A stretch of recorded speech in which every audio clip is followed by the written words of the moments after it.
31 তারিখ থেকে মানে গতকাল থেকে আমরা সমস্ত বিদ্যালয়গুলি 100% আমরা ওপেন করে দিয়েছি এবং স্কুল এবং কলেজের সর্বত্র প্রাইভেট, গভর্নমেন্ট এইডেড এবং টিটিএডিসি এবং রাজ্য সরকার পরিচালিত যতগুলি স্কুল আছে, কলেজ আছে, ইউনিভার্সিটি সবগুলি খোলার জন্য আমরা সিদ্ধান্ত গ্রহণ করেছি। অলরেডি গতকাল প্রায় 62% অ্যাভারেজ স্টুডেন্টরা বিদ্যালয়ে গিয়েছে। আজকে আমরা ক্যাবিনেটের মিটিং ছিল, ক্যাবিনেটের সিদ্ধান্ত গ্রহণ করেছি বিদ্যালয় শিক্ষা দপ্তর পরিচালিত যে সকল হোস্টেল কিংবা বোর্ডিং রয়েছে, যেমন ট্রাইবাল ওয়েলফেয়ার যারা রান করছে, এসসি ওয়েলফেয়ার যেসবগুলি রান করাচ্ছে, মাদ্রাসার বোর্ডিং যেগুলি রয়েছে, কস্তুরবা গান্ধী বালিকা বিদ্যালয় যেগুলি রয়েছে, যেগুলি রেসিডেন্সিয়াল, রামকৃষ্ণ মিশন সহ যে সকল বিদ্যালয়গুলিতে বোর্ডিং হোস্টেল যেগুলি রয়েছে সবগুলি আমরা আগামীকাল 2 তারিখ থেকে সেগুলিও আমরা খোলার সিদ্ধান্ত গ্রহণ করেছি। সাথে সাথে উচ্চশিক্ষা দপ্তর যে ডিগ্রি কলেজ রয়েছে, টেকনিক্যাল কলেজ রয়েছে, ডায়েট কলেজ রয়েছে, কুমারঘাটের সিটিই কলেজ টিচার এডুকেশন যেটা রয়েছে, এইসব উচ্চশিক্ষা প্রতিষ্ঠানের যেসব হোস্টেল রয়েছে সবগুলি আমরা সিদ্ধান্ত নিয়ে আমরা খোলার সিদ্ধান্ত গ্রহণ করেছি। এবং অলরেডি আমাদের বিদ্যালয় শিক্ষা দপ্তর অলরেডি নোটিফিকেশন, বিদ্যালয় শিক্ষা দপ্তর এবং উচ্চশিক্ষা দপ্তর পৃথক পৃথকভাবে মেমো দিয়ে দিয়েছে।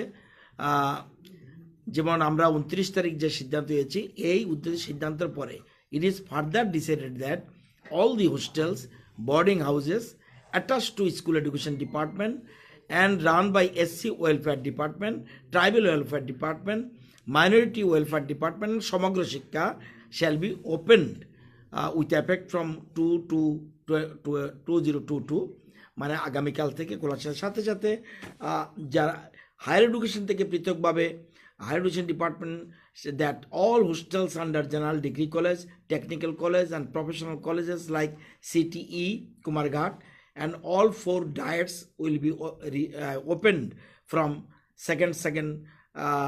2nd February 2022 and function normally। কালকের থেকে আমরা এটা খোলার সিদ্ধান্ত করেছি। মন্ত্রিসভায় এই ব্যাপারে সিদ্ধান্ত গ্রহণ করা হয়েছে।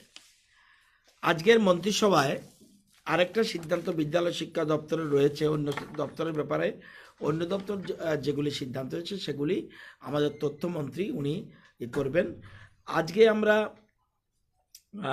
সিদ্ধান্ত নিয়েছি বিদ্যালয় উচ্চশিক্ষা দপ্তরের আজকে 40 জন আরও অ্যাসিস্ট্যান্ট প্রফেসর ফিল আপের জন্য আমরা ক্যাবিনেট সম্মতি দিয়েছে। আজকে সিদ্ধান্ত হয়েছে। আপনারা জানেন গতকালেই আমরা 36 জন অ্যাসিস্ট্যান্ট প্রফেসরকে ডিগ্রি কলেজে গুলির জন্য পোস্টিং দিয়ে দিয়েছি। অলরেডি গতকালই তাদের পোস্টিং আমরা দিয়ে দিয়েছি এবং আজকে আরও 40 জন ক্যাবিনেট অ্যাপ্রুভাল দিয়েছে। এছাড়া আপনারা জানেন 22 জন ককবরক বিষয়ের অ্যাসিস্ট্যান্ট প্রফেসর, এই ত্রিপুরায় যেই প্রথম ককবরক বিষয়ের জন্য অ্যাসিস্ট্যান্ট প্রফেসর কলেজগুলিতে আমরা, এবং এটা অলরেডি সিদ্ধান্ত নিয়ে সমস্ত ঠিক করে দিয়ে টিপিএসসির কাছে পাঠিয়ে দেওয়া হয়েছে। টিপিএসসি এখন অ্যাডভার্টাইজমেন্ট করবে 2-4 দিনের মধ্যে, তখন সেই পরীক্ষা হয়ে সেখানে সিলেকশন হবে। আমরা এছাড়া আজকে আমরা আপনারা জানেন যে 57টি লেকচারার, যেটা আমরা টেকনিক্যাল কলেজগুলির জন্য 57 জন লেকচারারের আমরা সিলেক্টেড লিস্ট পেয়েছি আমরা থেকে টিপিএসসি থেকে, এবং তারা এর মধ্যে আমরা অফার আমরা তাদের জন্য ইস্যু করব। সুতরাং আমরা কোয়ালিটি এডুকেশন যাতে ঠিক থাকে সেই জন্য আমরা এই ধরনের চিন্তা। এছাড়া এর উপরে যদি শিক্ষক সংকট থাকে, আপনারা জানেন 395 জন আমরা অ্যাসিস্ট্যান্ট প্রফেসরের জন্য পোস্ট ক্রিয়েশনের জন্য আমরা ফাইন্যান্স ডিপার্টমেন্টে পাঠিয়েছি। এইগুলি সিদ্ধান্ত আমরা নিয়েছি। আমরা চাই কোয়ালিটি এডুকেশন ঠিক চলুক, এবং এই 57 জন লেকচারার নিয়োগের ফলে আর পলিটেকনিক কলেজে অর্থাৎ টেকনিক্যাল ইনস্টিটিউশনে আর কোনো কলেজ, বিশেষ করে শিক্ষক স্বল্পতা বলে আর কিছু থাকবে না। ডিগ্রি কলেজ থাকলেও আমরা প্রচুর পরিমাণ আমরা ফ্যাকাল্টি গেস্ট লেকচারার যেটা এটা আমরা নিয়োগ করার জন্য সিদ্ধান্ত করেছি। সুতরাং কলেজগুলি আরও ভালো চলুক, এটা আমাদের ইচ্ছা, সেই জন্য আমরা বিভিন্ন রকম সিদ্ধান্ত গ্রহণ করেছি।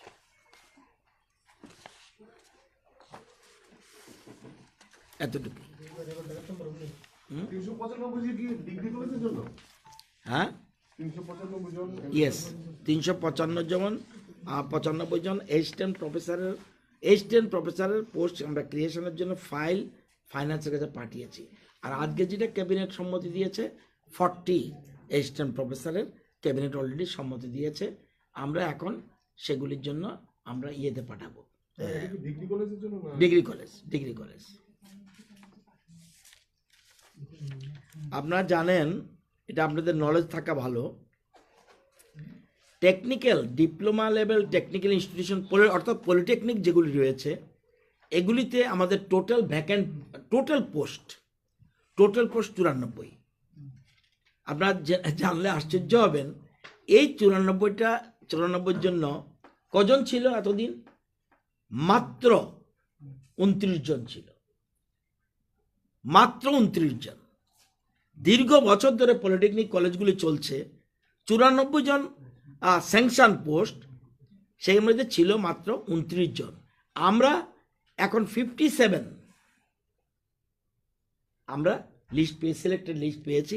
তার মানে মাত্র ভ্যাকেন্ট পোস্ট থাকবে মাত্র 8। আমরা 8 জন পাইনি বলে, আমাদের সবগুলি নেওয়ার উদ্দেশ্য, পাইনি বলে আমরা 8টা ভ্যাকেন্ট রয়েছে। সুতরাং পলিটেকনিক কলেজে শিক্ষক স্বল্পতা আর কিছু থাকবে না। তারপরেও আমরা এআইসিটি একটা নির্দেশ দিয়েছে, তাদের একটা গাইডলাইন রয়েছে। এআইসিটি বলেছে যে আমাদের যে কলেজগুলি রয়েছে এগুলিতে মোট 176 জন থাকা দরকার।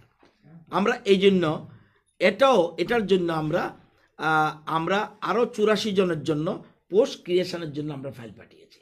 অর্থাৎ এআইসিটির গাইডলাইন মেনে আমাদের কলেজগুলি যাতে ঠিক থাকে, টেকনিক্যাল ইনস্টিটিউশন সেগুলির জন্য। অর্থাৎ 29 জনে এতদিন চলছিল এই পলিটেকনিক কলেজগুলি, আজকের এই 57 জনের পরে 86 জন হবে। তার মানে 8টা পোস্ট ভ্যাকেন্ট থাকবে। কিন্তু এআইসিটি বলছে না, তোমাদের 94 নয়, তোমাদের 176 দরকার। এবং সেই জন্য আমরা আরও 84 জনের জন্য আমরা পোস্ট ক্রিয়েশনের জন্য ফাইন্যান্সে পাঠিয়েছি। ডিগ্রি কলেজগুলিতে অ্যাসিস্ট্যান্ট প্রফেসরের সেকশন পোস্ট কত আছে আর কত ফাঁকি আছে? হ্যাঁ, 683 হলো স্যাংশন পোস্ট। আমাদের ছিল 400, আছে 440। এখন এই 40 যোগ হলে 480 হবে, আরও বাকি থাকবে 240 মতো বাকি থাকবে। এই 240 মনে রাখবেন, পিজিটি আছে, আপনারা জানেন, সেই পিজিটি আর চলছে। এছাড়া আমরা ওইখানে ইয়ার জন্য ওই কলেজগুলির জন্য আমরা গেস্ট লেকচারার দিয়ে চালাচ্ছি। অর্থাৎ কলেজগুলিতে প্রফেসরদের সংকটে, শিক্ষক সংকটে যেন কোনো পড়তে না হয় সেজন্য আমরা আরও গুরুত্ব, আমরা আজকেও ক্যাবিনেটে বলেছি আমি যে আমাদের আরও লোক লাগবে। সুতরাং ক্যাবিনেট তোমরা সম্মতি দিতে হবে। আমরা ফাইল পাঠিয়েছি, ক্রিয়েশনের জন্য আমরা ব্যবস্থা করছি। এখন আমরা আগে 36 জন পোস্টিং দিলাম, 40 জনের আবার দিয়েছি, আবার 22 যুক্ত হবে। টোটাল গিয়ে এখন হিসাব করে দেখুন, 243 নিয়মে কথা, 243-এর মধ্যে -40, 243 -40 হলে যা হয়। কিন্তু মনে রাখবেন, তাহলে স্বল্পতা আছে কিনা? না, পিজিটি আমার 240 আছে। এছাড়া আমাদের 300-র মতো আমরা গেস্ট লেকচারার রাখছি। আমরা ক্যাবিনেট গভর্নমেন্ট ফাইন্যান্স থেকে আমরা 500 গেস্ট লেকচারার জন্য চিন্তা করে রেখেছি। যখনই কলেজ চাইবে আমাদের গেস্ট লেকচারার দরকার, সাথে সাথে আমরা দিতে পারি। ডিগ্রি কলেজগুলিতে যে কর্পোরেটের জন্য 22 জন, এটা হয়ে গেছে না? এইটা হয়ে গেছে মিন্স ক্যাবিনেট সম্মতি দিয়েছে। আমাদের দপ্তর নিয়ম হলো, আমরা তো আর লোক নিতে পারবো না, আমরা টিপিএসসিকে বলেছি, টিপিএসসি তুমি লোক নাও। এই 22 জন 22টা ডিগ্রি কলেজের জন্য আমরা দিয়ে দিয়েছি। এখন যার সিস্টেম অনুযায়ী টিপিএসসি এখন সেখানে অ্যাডভার্টাইজমেন্ট করে লোক নিয়োগ করবে। লোক নিয়োগ না, লোক সিলেক্ট করবে, তখন আমাদের লিস্ট পাঠালে সেখানে আমরা অ্যাপয়েন্টমেন্ট দেবো। স্যার একটা বিষয়, আজকের বিষয়টা থেকে একটু বেরিয়ে, আজকে তো বাজেট পেশ হলো। বাজেটে একটা বিষয় দেখলাম যে শিক্ষার ক্ষেত্রে একটা অভিনবত্ব, যে প্রথম থেকে দ্বাদশ শ্রেণী পর্যন্ত টেলিভিশনের একটা চ্যানেল করে দেওয়া হবে। যদিও এক্ষেত্রে আমাদের ত্রিপুরা অনেকটাই এগিয়ে বন্দে ভারতের দিক থেকে। রাজ্য সরকার কি মানে এই বিষয়টাকে আরো একটু আলাদাভাবে কিছু দেখছে? দেখেছি, আমি সম্পূর্ণটা পড়তে পারিনি, তবে আমি দেখেছি একটা জিনিস, যে শিক্ষাক্ষেত্রে বাজেটের বৃদ্ধি হয়েছে। দেখেছেন আপনারা, এক ঝলক দেখেছি, এখনও বাজেট আমার দেখার মতো সময়ে ওঠেনি। নিশ্চয়ই মুখ্যমন্ত্রী বাজেট নিয়ে বা অর্থমন্ত্রী নিশ্চয়ই কিছু রিয়াকশন দিয়েছে বলে মনে হয় আমার, জানি না দিয়েছে কিনা, তো ওনারা দিলেই ভালো। কিন্তু আপনারা জানেন যে শিক্ষাক্ষেত্রে অলরেডি কিছু সিদ্ধান্ত করেছে। আপনারা মনে রাখবেন যে শিক্ষাক্ষেত্রে যেটা আমাদের শিক্ষাক্ষেত্রে ছিল, বাজেট ছিল গতবার 93,224 কোটি, গতবার ছিল 93,224 কোটি বাজেট এস্টিমেট। এবং এবছর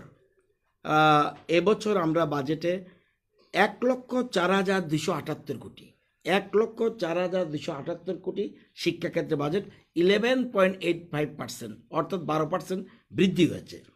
এবং আপনারা জানেন, চ্যানেলের কথা বলেছে, আমরা অনেক ক্ষেত্রে, এটা কাউকে ছোট করার জন্য বলছি না, অনেক ক্ষেত্রে আপনারা জানেন যে অনেক ক্ষেত্রে আমরা অন্যান্য রাজ্যের থেকে অনেক বিষয়ে এগিয়ে আছি। কোনো ক্ষেত্রে আমরা পিছিয়ে থাকতে পারি, কিন্তু যেমন চ্যানেলটা বললেন, আমাদের মতো রাজ্য, ভারতবর্ষে কোনো রাজ্যে শিক্ষা দপ্তরের পৃথকভাবে কোনো চ্যানেল নেই। আমরা করোনার সময় যাতে আমাদের ছেলে মেয়েরা যাতে কোনো রকম সমস্যার সম্মুখীন, যতটুকু সম্ভব আমরা চ্যানেল করেছি, এবং এর মধ্যে আমরা নিউজও শুরু করে দিয়েছি। আপনারা জানেন, ওই দিন থেকে আমরা প্রতি খুব সম্ভব শুক্রবার মঙ্গলবার বোধহয় খুব সম্ভব আমরা দিনে 3বার করে নিউজ, শিক্ষামূলক নিউজ পরিবেশন হচ্ছে, এটা আমরা করছি। আমরা অনেকগুলি সিদ্ধান্ত নিয়েছি। আমরা দেখুন না, আমরা যদি বলি, আমরা চিন্তা করে দেখবেন, এই 4 বছরের মধ্যে, 4 বছর হয়নি, 4 বছরের মধ্যে 2 বছর করোনা গেছে, তারপরও আপনাদের যদি স্মরণ করিয়ে দিই, আমি স্কুল এডুকেশনে তো 34টা সংস্কার করেছি। উচ্চশিক্ষা আপনারা জানেন IIIT স্থাপন করেছি, IIIT এখন চলছে। এবং আপনারা জানেন 22টা কলেজের মধ্যে 20টা কলেজকে আমরা ন্যাকের আওতায় এনেছি। এটা দীর্ঘদিন বাদে, মাত্র 7টা না 8টা ছিল, আজকে সেখানে 20টা এসে পৌঁছেছে। আপনারা জানেন IAS, IPS, IRS, IFS এর জন্য আমরা স্কিম চালু করেছি, লক্ষ্য বলে একটা স্কিম চালু করেছি, যাতে আমাদের ছেলে মেয়েরা সুবিধা হতে পারে। এবং 4 জন ছাত্রছাত্রী এর বেনিফিট নিয়েছে। উচ্চশিক্ষার ক্ষেত্রে, অর্থাৎ বিভিন্ন চাকরির ক্ষেত্রে যেন IAS, IPS, IRS, IFS এগুলিতে কম্পিটিশন প্রিলি পাস করলেই তাদেরকে আমরা 1 লক্ষ টাকা পর্যন্ত দিচ্ছি, এবং ত্রিপুরা ভবনে থাকার সুবিধা করে দিচ্ছি, প্লেন ফেয়ার সেপারেটলি দিচ্ছি, পরীক্ষার দিন যাতে ফ্রি মাইন্ডে যেতে পারে তাকে গাড়ি প্রোভাইড করছি। এগুলি আমরা করেছি। আপনারা জানেন, ভারতবর্ষে আমার জানা মতে পৃথিবীতে একটা গুজরাট, আপনারা জানেন ন্যাশনাল ফরেন্সিক সায়েন্স ইউনিভার্সিটি গুজরাটে সারা পৃথিবীর মধ্যে একটা, আর আমরা 2nd place national forensic science university আমরা অলরেডি স্থাপন করে দিয়েছি। আপনারা জানেন এই বিধানসভা অধিবেশন আসছে ন্যাশনাল ল ইউনিভার্সিটি। আপনারা জানেন যে নরসিংগড়ের কাছে এখানে আমরা ন্যাশনাল ল ইউনিভার্সিটি আমরা চালু করতে যাচ্ছি। অলরেডি বিল প্রিপেয়ার্ড হয়ে গেছে, এবারে বিধানসভা অধিবেশন যেদিন হবে সেদিন প্লেস করা হবে। এবং আগামী শিক্ষাবর্ষ জুলাই থেকে আমরা ইংলিশ মিডিয়াম কলেজ একটা চালু করতে চাই, জুলাই মাসে এটা আমরা চালু করছি। এর মধ্যেই 2টা প্রাইভেট কলেজ অলরেডি শুরু হয়েছে, একটা রাজস্বী কলেজ লেম্বুছড়া এখানে, এবং আজকেই একটা গেছে যাতে স্বামী ধনঞ্জয় দাস কাঠিয়া বাবা মিশন কলেজ, যেটা আমাদের হলিক্রস যেমন কলেজ আছে, ওদেরও একটা কলেজের অনুমতি আমরা দিচ্ছি এবং কমিটির কাছে গেছে, তারা প্রয়োজনীয় ব্যবস্থা করে। আমরা বিভিন্ন বিভিন্ন রকম স্কিম আমরা এমবিবি কলেজে এবং NIRF অর্থাৎ সারা ভারতবর্ষে ন্যাশনাল ইনস্টিটিউশনাল র্যাঙ্কিং ফ্রেমওয়ার্কে কোথায় আমরা রয়েছি, আমাদের এমবিবি কলেজ কোন জায়গায় রয়েছে, আমাদের ওমেন্স কলেজ কোন জায়গায় রয়েছে, এটা এতদিন কেউ জানতো না। ন্যাশনাল ফ্রেমওয়ার্কে আমরা যেতে পারিনি, আজকে সে জায়গায় আমরা NIRF ঢুকিয়ে দিয়েছি। এমবিবি কলেজে কেমিস্ট্রি এবং বিবিএম কলেজে কমার্সের integrated course, master degree course, IMD course আমরা চালু করেছি। TITতে 4টি বিষয়ে আমরা MTech কোর্স চালু করেছি, thermal engineering, data sciences, VLSI, embedded system এবং পাওয়ার ইঞ্জিনিয়ারিং, এগুলি আমরা করেছি। এবং TITতে 5টি বিষয়ে পঠন পাঠন চলছিল, কোনোটাতেই NBA ছিল না। বর্তমানে আমরা 4টি বিষয়ে NBA অ্যাক্রিডিটেশন পেয়েছি এবং 6টি কলেজ, যাতে আমাদের ইউনিভার্সিটিগুলি আগরতলার কাছাকাছি, কিন্তু এই যে কৈলাস শহরে এই ছেলে মেয়েগুলি কীভাবে ইউনিভার্সিটিতে আসবে, সেই জন্য আমরা ওমেন্স, MBB, বিলোনিয়া, উদয়পুর, কৈলাসহর, ধর্মনগর আমরা বাংলা এবং ইংরেজি বিষয়ে মাস্টার ডিগ্রি কোর্স চালু করার আমরা সিদ্ধান্ত নেওয়া হয়েছে। এই যে জিনিসগুলি, আরও অনেকগুলি সিদ্ধান্ত আমরা নিয়েছি। সেই সিদ্ধান্তগুলি আমরা জানেন, আমরা 3টা এখনও চালু করেনি ওরা, কিন্তু 3টা সংস্থাকে, বুদ্ধিস্ট ইউনিভার্সিটি এবং ডক্টর কালাম স্মৃতি ইন্টারন্যাশনাল ট্রাস্ট কেরালা এবং Ayushmati education and social society LY দিয়েছি, তারা এখনও চালু করে। এগুলি আমরা কতগুলি বিষয়ে উচ্চশিক্ষা ক্ষেত্রে বিদ্যালয় শিক্ষা দপ্তর যেমন উচ্চশিক্ষা ক্ষেত্র যাতে বিভিন্ন রকম সুবিধা পেতে পারে, আমরা প্রয়োজনীয় ব্যবস্থা গ্রহণ করছি। কিন্তু আমাদের হাতে খুবই সময় কম ছিল, 4 বছরের মধ্যে 2 বছর আমরা এই সিদ্ধান্ত নিতে হয়েছে, এইগুলি আমরা করেছি। যে আপনারা জানেন যে এই যে বলছি আপনারা এটা কি বলে চ্যানেল, এই চ্যানেলটা আমরা শুরু করেছি আমাদের রাজ্যের NCERT কারিকুলাম থেকে শুরু করে আমরা বিভিন্ন রকম সিদ্ধান্ত আমরা গ্রহণ করেছি। বিদ্যাজ্যোতি স্কিম এতদিন বুঝার ভুলে কেউ কেউ মিসগাইডেড হয়েছিল, মনে করছিল এগুলি প্রাইভেট দিয়ে দেওয়া হয়েছে, অর্থাৎ এগুলি CBSE কোর্স হয়েছে, এখানে কোনো প্রাইভেটের প্রশ্নই উঠে না এবং প্রধানমন্ত্রী নিজেই এটাকে লঞ্চ করেছে। সুতরাং এই অনেকগুলি সিদ্ধান্ত আমরা গ্রহণ করেছি।